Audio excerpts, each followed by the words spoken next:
Welcome to our YouTube channel no homeopathy and yes Samriddhi Sharma is here to guide you. और जैसा कि यहाँ आप देख सकते हैं, आज कुछ इंपॉर्टेंट बातें मैं आपको बताने वाली हूँ। तो सबसे पहले एक इम्पॉर्टेंट मेडिसिन है जिसमें आप देखोगे कि loss of vital fluids mentioned है। ठीक है। और जहाँ भी हम देखते हैं कि लॉस ऑफ वाइटल फ्लूइड की कंडीशन आती है तो हमारे दिमाग में सबसे पहली मेडिसिन कौन सी आती है? That is the china, that is cinchona officinalis. Okay. हर किसी के दिमाग में दवाई आती है। तो एक तो लॉस ऑफ वाइटल फ्लूइड। अब पहली बात ये है कि आपको मतलब भी पता है क्या लॉस ऑफ वाइटल फ्लूइड, यानी कि वाइटल फ्लूइड्स कौन कौन से हैं। ये बहुत ज़रूरी है क्योंकि हम पढ़ लेते हैं कि वाइटल फ्लूइड्स के लॉस से ये मेडिसिन आई, पर वाइटल फ्लूइड सिंपली है क्या? वाइटल फ्लूइड्स हो गए बॉडी के, ब्लड हो गया, ओके, यूरिन हो गया, स्वेट हो गया, और वाइटल फ्लूइड्स में क्या आ गया अपने? ल्यूकोरिया आ गया, और मिल्क आ गया, मतलब ड्यूरिंग लेक्टेशन, अगर ज़्यादा लेक्टेशन हो गया उसके बाद कोई वीकनेस आ गई है। ओके, इसलिए मैंने यहाँ पे बताया। अब आप देखोगे कि सबसे इम्पोर्टेंट बात तो मैंने आपको बता दी कि ऐसे व्यक्ति जो बहुत ज़्यादा ठीक रहते थे, मतलब उनकी जो हेल्थ थी वो बहुत अच्छी थी, एक समय पर बहुत हेल्दी थे, लेकिन कुछ डिस्चार्जेस की वजह से, है ना, उनकी तबीयत अब ख़राब रहने लग गई। अब डिस्चार्ज हो सकते कोई सी बीमारी में हो रहे हो, इट डजेंट मैटर कि कौन सी बीमारी हुई थी, है ना। इसमें अब देखो, आप नीचे सिंपली लिखा हुआ है हैमरेज। हैमरेज अगर हुआ तो उसके बाद से वीकनेस हो गई, ठीक है।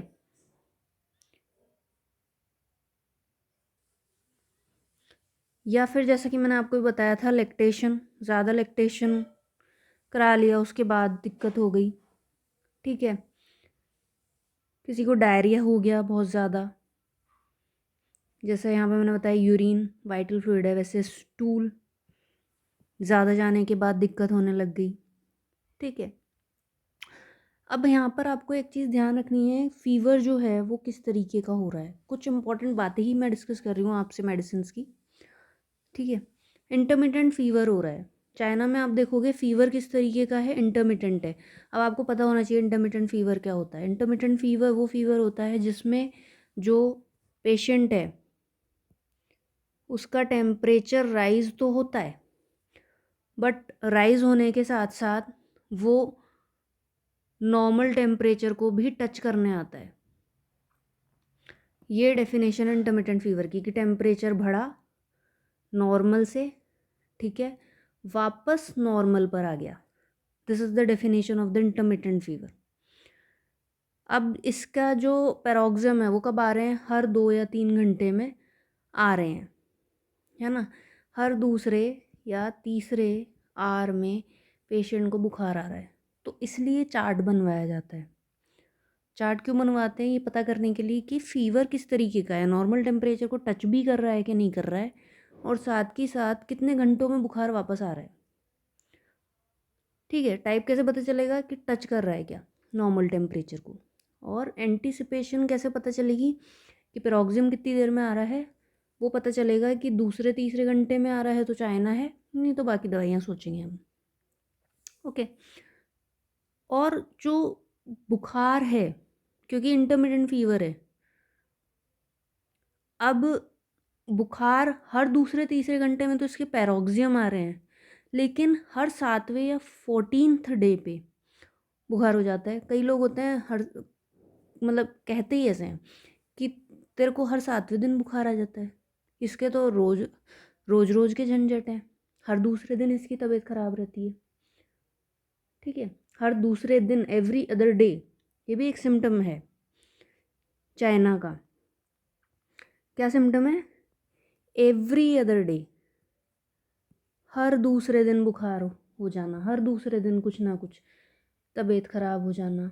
बहुत से लोग होते हैं ऐसे, हर दूसरे दिन ये हाल हो रखे हैं।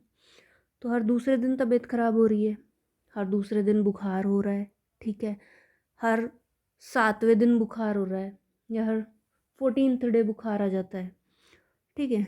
These are the symptoms of the cinchona. Okay, next important बात मैं अगर आपसे कहूँ तो कार्बोवेज की है। Carbo veg is very very similar, कि यहाँ पर भी आप देखोगे एग्जॉस्टिंग डिजीज़ है, वहाँ हमने देखा था एग्जॉस्टिंग डिस्चार्जेस थे जिसकी वजह से तबीयत ख़राब हुई, यहाँ पे भी एग्जॉस्टिंग डिजीज़ है, ठीक है। जिन पहले बहुत अच्छे थे, फिर ऐसी बीमारी हो गई, माना टाइफाइड हो गया, उसके बाद से हालत ख़राब रहने लग गई, ठीक है। तो एग्जॉस्टिंग डिजीज़ होने के बाद जिनकी वाइटैलिटी ही ख़राब हो गई, वो इंसान जो कभी रिकवर ही नहीं हुए डिजीज़ से, प्रीवियस इलनेस से। बहुत सारे लोग ऐसे बोलते हैं कि हमारे को वो हुआ था, उसके बाद से तो हमारी तबीयत ख़राब ही रहने लग गई। बहुत सारे लोग ऐसे बोलते हैं कि टाइफाइड हुआ था, उसके बाद से तो मेरी हालत ख़राब ही रहने लग गई, उसके बाद मैं ठीक ही नहीं हूँ, या ये बीमारी हुई उसके बाद से मैं ठीक ही नहीं हूँ। Give them the carbo veg, because जो कभी भी रिकवर नहीं किए एग्जॉस्टिंग डिजीज़ से, कुछ प्रीवियस इलनेस के इफेक्ट अभी तक हैं बॉडी पे, that means you need to give them the carbo veg. Okay, बहुत सारे लोग ऐसे होते हैं जो कहते हैं कि हमने ये बटर वगैरह कुछ खा लिया था, ठीक है, उसके बाद हमारी तबीयत ऐसी हो गई। बटर, अब मैंने यहाँ पे क्यों बोला, क्योंकि आप देखो इसमें कार्बोवेज का जो पेशेंट होता है उसको पचता नहीं है खाना, क्योंकि आप देखोगे ये बहुत अच्छी दवाई है इंडाइजेशन की, तो बटर हैवी पड़ता है, तो बटर खाने से तबीयत ख़राब हो गई, फैटी फूड खाने से तबीयत ख़राब हो गई, ठीक है। या आप देखोगे कि जो, जैसे मैंने आपसे टाइफाइड की बात करी थी, टाइफाइड इज़ एग्जॉस्टिंग डिजीज़, तो सिंपल लिखा हुआ है never recovered from the effects of typhoid, typhoid के इफेक्ट से अभी तक मरीज रिकवर ही नहीं हुआ है, साफ शब्दों में लिखा हुआ है, never recovered from the typhoid effect. बहुत इंपॉर्टेंट मेडिसिन है टाइफाइड की, ठीक है।